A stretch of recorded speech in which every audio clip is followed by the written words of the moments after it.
بسم الله والصلاة والسلام على رسول الله وبعد. فحين نتحدث عن حسن الخلق فإننا نتحدث عن صفة من أعظم الصفات.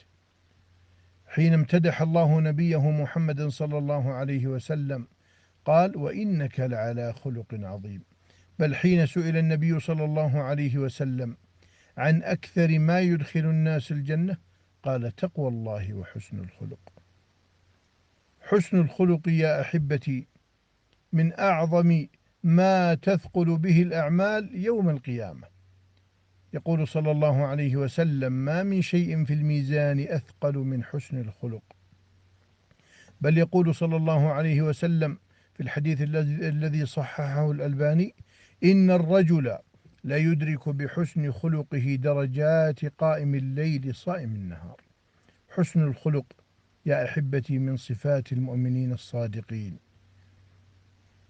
إدخالك للسرور على إخوانك المسلمين عبادة وقربة عظيمة.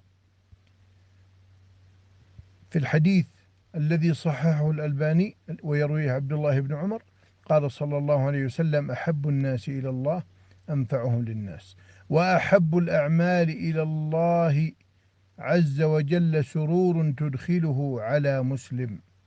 لا إله إلا الله. ما أعظم هذا الدين، وما أحوجنا أن نتلطف بإخواننا المسلمين، كما قال ربنا واصفا نبيه محمد صلى الله عليه وسلم: محمد رسول الله والذين معه أشداء على الكفار رحماء بينهم. وقال: يا أيها الذين آمنوا من يرتد منكم عن دينه فسوف يأتي الله بقوم يحبهم ويحبونه أذلة على المؤمنين أعزة على الكافرين.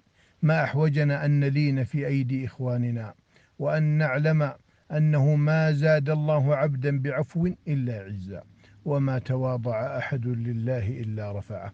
أن نستوعب إخواننا المسلمين، وأن نعلم أن الأخلاق الفاضلة قربة وعبادة عظيمة جدا.